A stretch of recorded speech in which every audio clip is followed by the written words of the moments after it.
Below the iconic Qutub Minar that you can see was named after the famous Sufi saint Qutubuddin Bakhtiyar Kaki.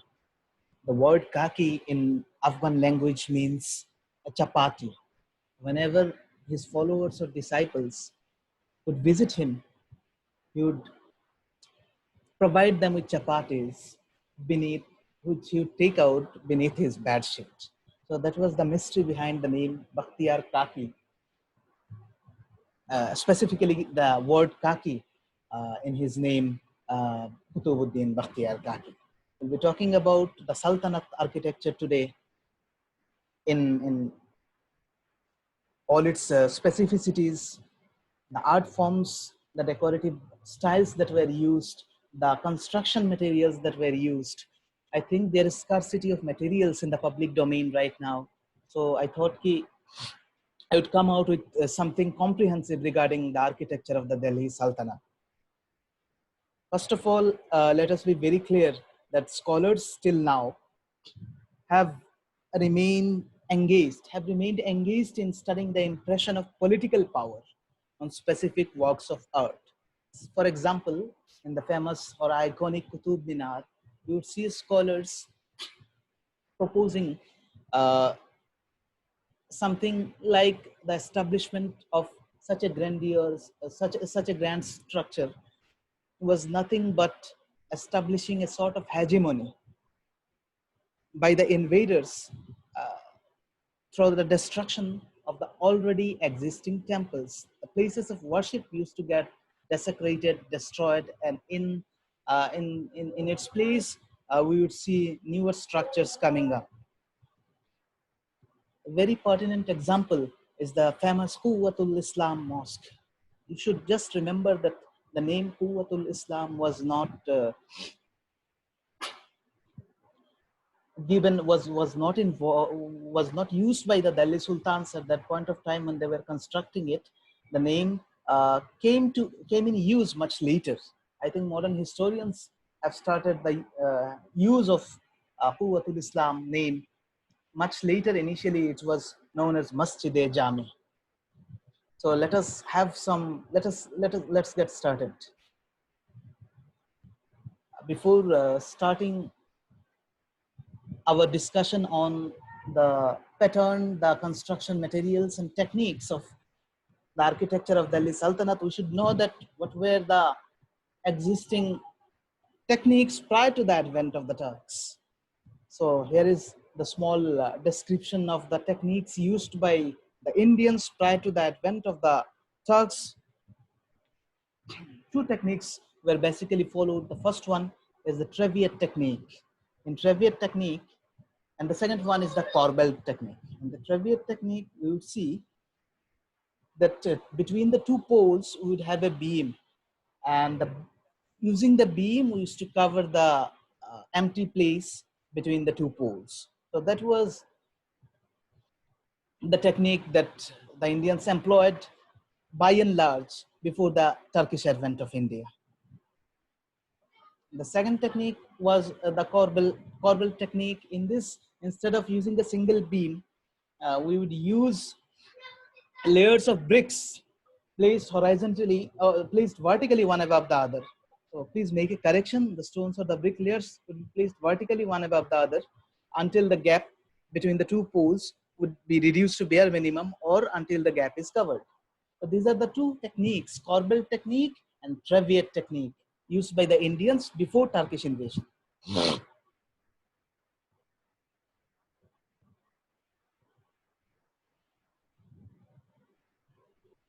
Another technique that was also employed was the ball and socket method.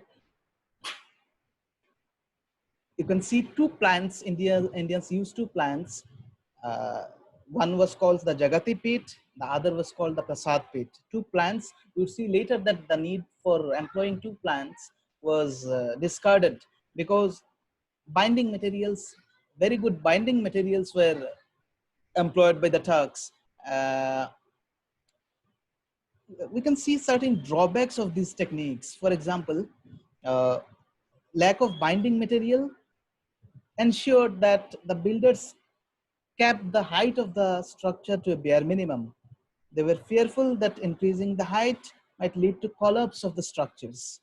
Moreover, there was poor ventilation, and without employing supporting pillars, even the width of the structures could not be increased. So that eventually led to higher costs in the construction structures. And most of the Indian structures were kacha structures. More than around 80% structures were kacha structures. The weaker sections of the society could not employ such expensive construction techniques as well.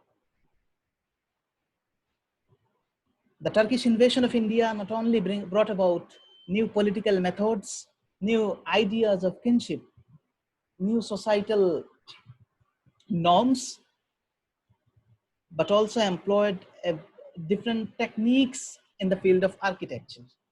In the field of architecture, the technique called the arcuate style of construction was employed by the Turks. Specifically, the arcuate technique is nothing but when a superstructure, weight of a superstructure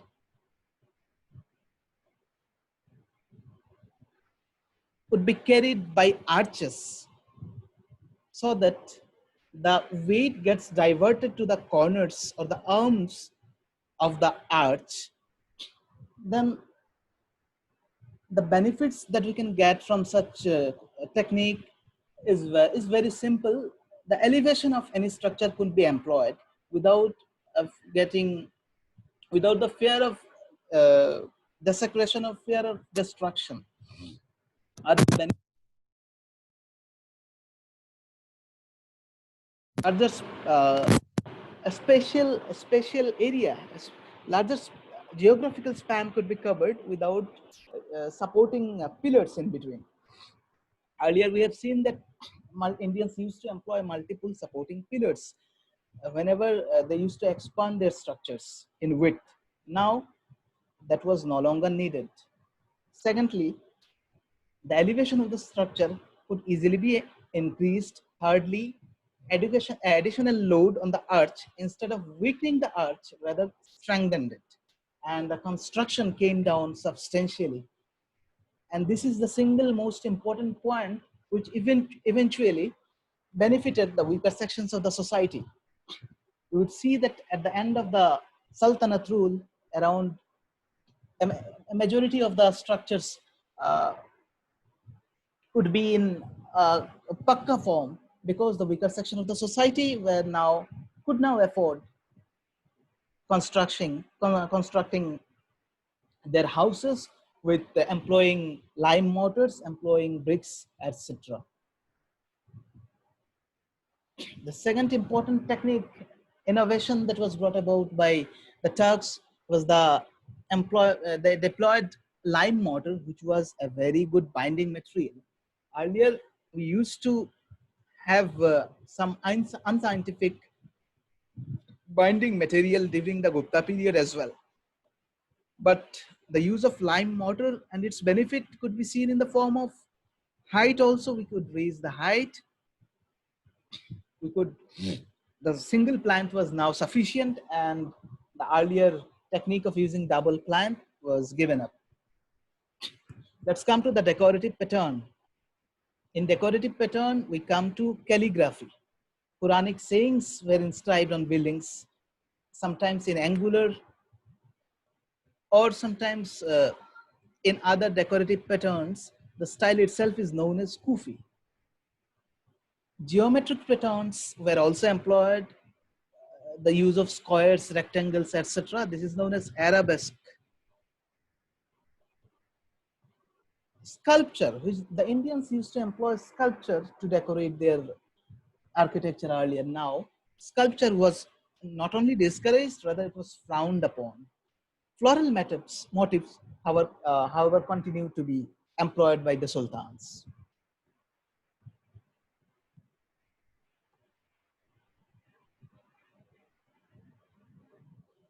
Let's come to the stylistic evolution of the architecture of Delhi Sultanate. From the point of stylistic evolution, from the time of uh,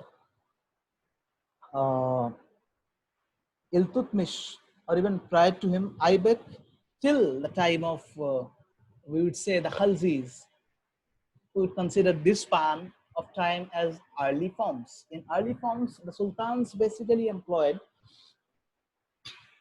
the construction materials that they got from the destruction of the earlier existing architecture. For example, the Quwwatul Islam Mosque was constructed using the same construction materials of the structure that was existing prior to uh, it being converted into a mosque. We all know that the Quwwatul Islam Mosque was initially a Jain temple, which was later converted into a Brahminical temple, and which in turn was converted into a mosque by after the Turkish invasion. So initially, Indian techniques were employed with new designs. We don't find employment of fresh construction material till the time of Iltutmish. However, Iltutmish's tomb, in Iltutmish's tomb, we get the deployment of we get to know the deployment of fresh material, and new style was also adopted in the form of squinch. You could see the squinch in that in Iltutmish's tomb. During Balban's period, we don't find any architectural innovation, we don't find any expansion, but there was a huge development in the form of true arch.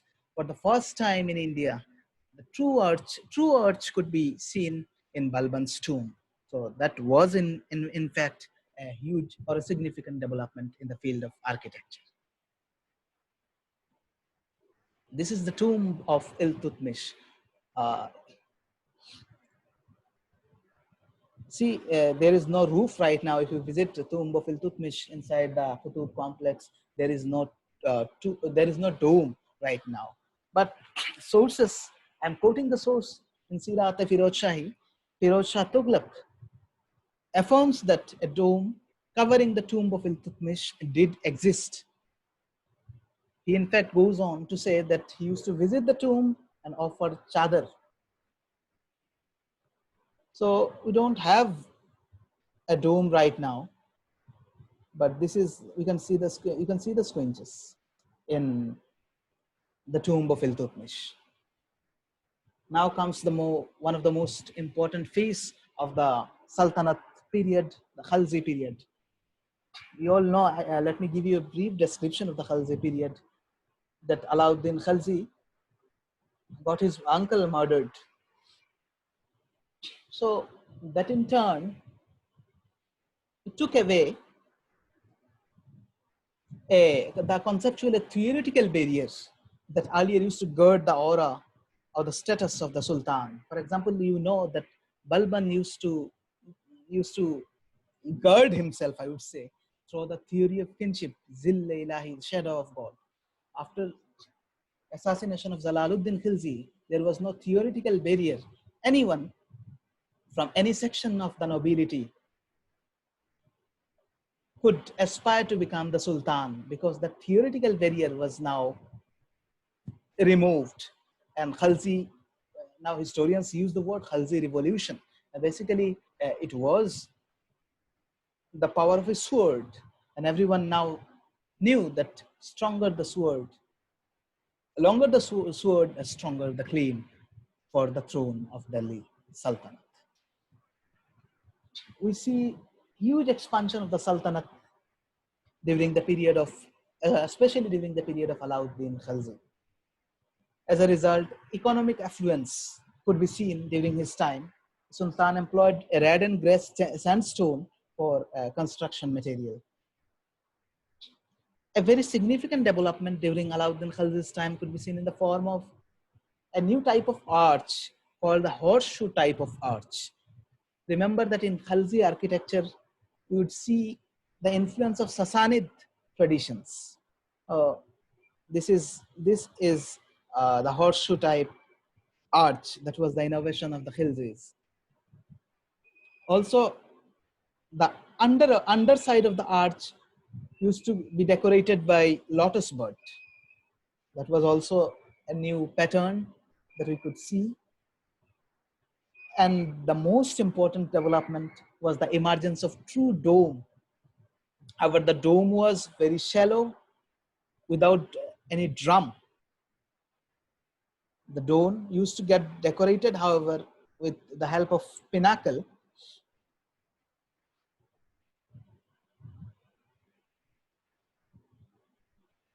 They also employed new machinery, which consisted of narrow course of headers altering with a much wider course of stretchers. Dome is furnished with white marble. Creation of squinches with the help of true arch in the interior of Alai Darwaza could be seen.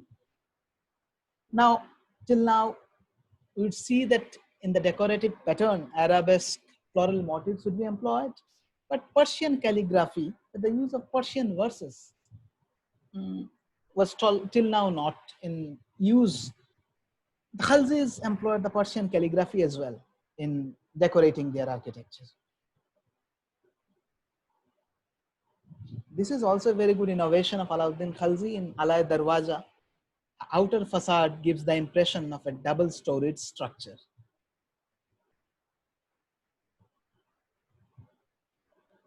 Let's come to the Tughlaqs. We would see a lot of innovations during the time of Tughlaqs. A question that might be asked in your preliminary examination is why don't we find a lot of Tughlaqi architecture in and around Delhi? The answer is they used to use rubble as a construction material, and that's why a lot of Tughlaqi architecture could not survive. So this is an important feature of the Tughlaqi architecture. Secondly, outer boundary of a structure was created in tapering form. The fencing of their structures was in the form of slope. Bastions, they employed bastions even in the religious structures. This might be for security or safety reasons. The height of the dome was improved. You could see that Halzi dome was much shallow. The Tughlaqi domes are now much are elevated and better in size. They employed kalash, which is an Indian technique. Lotus and kalash, they generously use this technique also. White marbles was also used to cover the dome for relief feature, and a unique combination of arch and beam could be seen in the Tughlaqi architecture. What we have discussed till now is that after the advent of the Turks, the beam and the employment of beam was given up. More importantly, the Traviate style was given up. Now, in Tughlaqi style of architecture, this innovation could be seen that arch and beam are getting employed together. Firoz Shah Tughlaq's period witnessed construction of huge number of temples, and a very important innovation was in the form of construction of mosque on basement. Example is Kotla Firoz Shah Mosque. We see a multiplicity of domes in Tughlaqi structure. Example is the Khirki Mosque in South Delhi, more specifically in Saket. 81 domes could be seen in that mosque. And in the entrance gate of mosque, you could see two minarets, thin minarets that would flank the mosque entrance. Use of thick lime plaster was also employed. This is the sloping outer boundary, which is also called the batter technique. You could see a much better dome in the during the Tughlaqi period. You see the arches and the beam, employment of the arches in the beam. This is a perfect depiction of the Tughlaqi architecture. After the Tughlaqs, we have the Lodis, Sayyids and the Lodis, but their period is more remarkable from the point of view of tomb architecture. In the tomb architecture, before the tomb of Khan Jahan Maqbool, who was the wazir of Firoz Shah Tughlaq, all the tombs were square in shape. Maqbool's tomb was an exception as far as its plan and its shape was concerned. His tomb is the first existing octagonal tomb. So this is the most important innovation during the Lodis and the Sayyids. The octagonal tomb came into vogue with the Lodis. The main tomb chamber was surrounded by one-story high arched veranda. The veranda was generally flat roofed. During Lodi period, we also see the emergence of double dome. Even the tomb of Sikandar Lodi, you could see double dome. Double dome created a balance between width and height, and it was much better in its look and appearance. This is the famous Lodi Garden. I think if you visit Delhi, you should visit the Lodi Garden to have some idea and essence of the Sultanate architecture. So we have discussed till now all the features starting from the early sleep dynasties, the Ilbari dynasty till the Lodi dynasties, from using rough construction materials to the use of double dome. We see a gradual evolution of the architectural techniques during the period of Delhi Sultanate. If we wish to have more lessons on our art and architecture, history of ancient, medieval, modern, and world, please subscribe to our channel, History is Mystery. Thank you.